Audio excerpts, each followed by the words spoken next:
Oh, yes, Mzazi, welcome back. Your Feel Good Breakfast Show. Monday's about to heat up. Why? Because we've got someone special in studio. A rising talent from Cape Town, a singer, a songwriter, a pianist who's already making waves on the local music scene. And she's fresh out of high school, but has already performed as the vocalist for, listen to this, both the National Schools Jazz Band and the Artscape Youth Jazz Band. Hello. People accomplish this like later on in life. She's just getting started and doing everything. Now performing, writing her own music, and she's just released the debut single. It's called Soulful Track.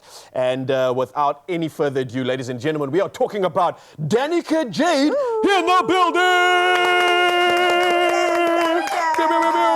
My goodness, can I just say, we were listening to you during the sound check and unreal. You've got such a beautiful voice. Before we even get into finding out more about you, let's have another listen to see exactly what Danica's about. I'd always wait by the back door just to make sure that you would follow me in. I'd close my eyes and then you'd run to hide, but you'd always come back to me in the end. And I remember how you would sit me down and tell me life didn't make any sense, and that time would bring us back again. Get out of here. Celestial is an understatement. Danica, how you doing? I'm doing well, thank you. That's good. Wow. Thanks for having me. I'm looking at you going, no, you literally matriculated last year. Yes. Unreal. Your voice has such like a maturity to it. It's something that people spend years trying to find their sound, and I feel like you've landed right on it. So take me through your journey in music. When did you know that this is more than just a hobby? I can actually pursue it. Yes, well, I've always been singing as long as I can remember. I think as a little girl, I was always like walking around the house singing, and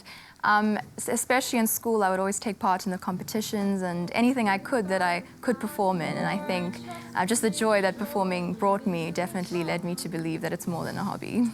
Clearly more than a hobby, because for someone being able to execute their passion during a time when you're supposed to be finding out what you're going to do with the rest of your life, writing like matric exams, you come out here and be like, listen, there's no excuse. Your passion will always answer any question. Yes. How did you juggle that? It was a struggle, I think. Obviously, any matric will go through some hard times and a lot of work that has to be studied. But I think music was actually an outlet for me to kind of just, come home from school, and then I would sit by my piano, and then I'd, have a new, fresh brain to start my studies again. And so I think it was very beneficial for me to have that. That's unfair. You use it as your superpower. Ahead of the curve in every way. Speaking of, you really are ahead of the game because you've already released a single called Peace. I really love the name. Tell me more about it and what prompted you to release this. Yes, well, I actually wrote this song quite a few years ago when I was in grade 9. Wow. And it just kind of kept developing, and then one day I decided, why don't I record it? And so I found someone that was willing to record it for me, and some of my friends came and they played in the band, and it was quite a fun day of recording. Oh man, I love that. I love it when friends get together and it's a whole collab or jam session.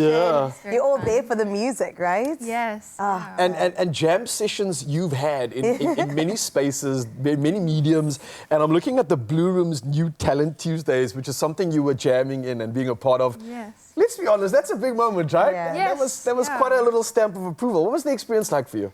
I really had a very good time. I think, especially at the Blue Room, it's a really nice setup in the sense that the people come to watch the music, and it's not so much as background music, but as a musician you feel more heard and wanted to be listened to, which is, I think, really big.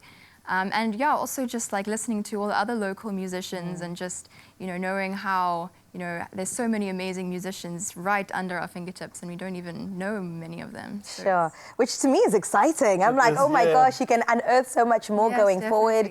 And you also excite me because you're so young in the game and really trying to establish yourself. And this is such a beautiful platform to further do that. So what is next for Danica Jade?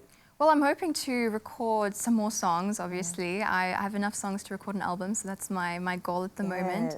And obviously just performing. I mean, I love performing. That's definitely something I want to do more of. And just finding gigs and experimenting with songwriting and working on my own producing skills. Hopefully one day I can produce my own music. Gosh, I'm just thinking of the unlimited potential that you have at your age. You can literally do anything you want. Yeah. And I'm grateful that you're doing everything you want, especially right now. You mentioned you love to perform. You found yourself in live TV right here, the Feel Good Breakfast Show. So what a stage to do exactly that. So I'm going to let you go do your thing and celebrate your talents with us.